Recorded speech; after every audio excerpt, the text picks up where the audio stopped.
Hello everybody, here we are today giving my thoughts on the Chicago Blackhawks firing Luke Richardson this early in the season, just getting in all that. So before we get started, please make sure to subscribe if you're new to me or hockey, whatever the case may be. That being said, let's get on into it. So Wednesday or Thursday night, I can't remember because the nights are blurring together, the Chicago Blackhawks made the big decision to fire their head coach early-ish into the year, and we're going to be looking at kind of why that happened. And for Luke, he is now the third head coach to be fired this season, and is probably the most expected of the trio, that being Jim Montgomery and then Drew Bannister, that were the other two to get fired this year.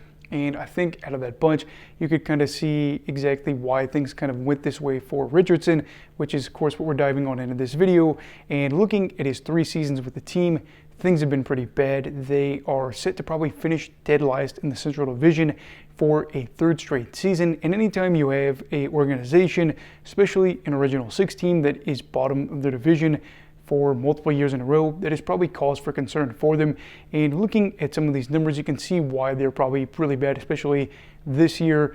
Looking at the offense, things have kind of been abysmal. They rank 31st in the league for goals for per 60, and are a team that has not scored a lot since November 3rd. That was the last time they scored more than 3 goals in a game, and that was a 4-2 win, I think, over the Anaheim Ducks. Also the last time they ended up having back-to-back wins, which was a game against LA and then Anaheim, where they were able to get 4 goals in each of those games. But anyway, since then, things have been brutal. 6 games with just 1 goal in those games. And this is a team that I guess you could say, on the bright side, hasn't been shut out during the regular season so far. But at the same stage, we're kind of grasping at straws here, if you haven't noticed. 31st in league for goals for per 60, a side that for over a month now hasn't had back-to-back wins. This is a team that we've already talked about, is basically scoring, like 1 goal regularly in games. So that is part of why Luke ended up getting the boot. And after talking about how bad the offense was, we're going to circle back to how this was kind of a bad month for the team. They were 3-9-1 over this span, and they had the worst points percentage in that time. It seems like for Chicago, they're just kind of stuck in a spot right now where it's frustrating too, where they are looking at a team like San Jose, who up until that 8-1 loss to Tampa Bay, actually had a period where they were 8th in the league for points percentage in terms of turning things around over a shorter span. But San Jose has been able to kind of have those higher highs, even if they've had those lower lows. But Chicago is, in the middle of a pretty rough patch for themselves over 13 games. Defensively too, looking at Luke Richardson with all the losses and the poor offense, things haven't been great for them. They are relying on a 32-year-old Peter Mrazek to get the job done in net, to keep pucks out of the back of the net. At times it's worked, but at the same time too, it's not really fair to Peter to have to be that go-to guy. I'm sure he doesn't mind because, again, money and also the opportunity to start. But they have had some rough nights with him in net. And this is a team that coincidentally, or ironically I should say, with Luke Richardson being the head coach, this year they are nearly top 10 for power play percentage and PK percentage, which is great.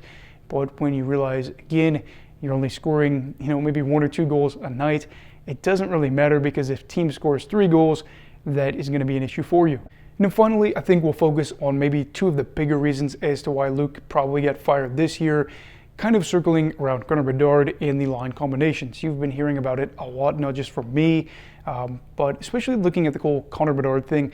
I think a lot of people are seeing this as, Connor Bedard is in a sophomore slump. He's got 5 goals in 26 games. He's got 19 points in 26 games. His point total will probably drop this year. This is not what we expected after seeing kind of a promising run from him last year. He won the Calder. But I actually did a video probably about 2 weeks ago where I said, in a lot of ways, Connor Bedard looks better than what we saw last year. Again, simple stats are really hard because people look at it and say this is the gospel, when it's not always the case. Looking at Bedard and the team, especially on the power play, things have been better defensively for them this year. They've only allowed 1 goal on the power play this year, which is good. Last year we talked about how on the man advantage, when Bedard was out there alone, they gave up 8 goals, and that's kind of a big issue. But I know when you have a player that was taken first overall for this team, and you're seeing a second year that isn't really living up to that hype, saying, we're defensively better on the power play. Instead, you're saying we want to see a real significant step forward for Bedard, where he has that big point total, where he's scoring, 30, 35 goals, and we are excited to see what that next phase is for him in his career. Instead of saying, some of the underlying numbers look good, that is not something that a lot of casual fans are probably going to be too excited about, or people that are more, kind of going that way of the box score. As for the line combinations, I can't say too much here, but I did want to take a look at this. And I'm going to put the website that I ended up getting this information from in the link below. They had some really good information Chicago had 20 line combinations that have played 20 minutes together this year or more, and that's in 26 games. Minnesota, I think, has played a couple games less than them so far. They have just 13 lines that have played 20 minutes together or more in all situations this year. Not saying that this is a true correlation. Again, I just looked at one team, kind of want to take a look at a team that was in their division that was doing well, but they have played less line combinations together and things have been better for Minnesota.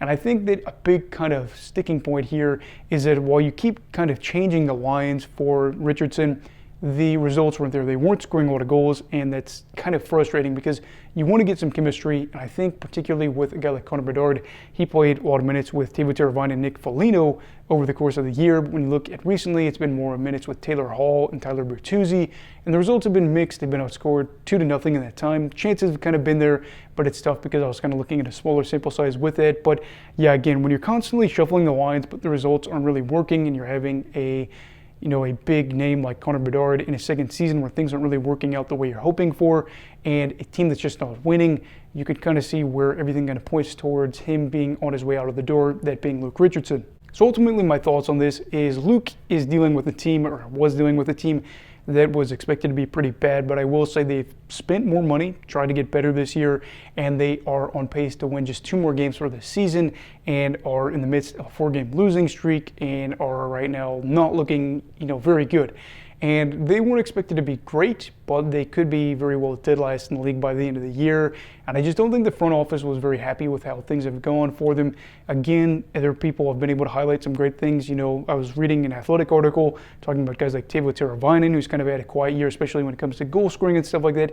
And you have a lot of players that might not even finish with 20 goals by the end of the year when maybe you expected them to finish with 20 or 25. And this team is just not playing in a ton of competitive games as of late. They are going down, or they're just finding ways to lose. They were up 2-0 against Philadelphia and ended up losing that game 3-2. Maybe they did need a change in the bench to try to see some different results.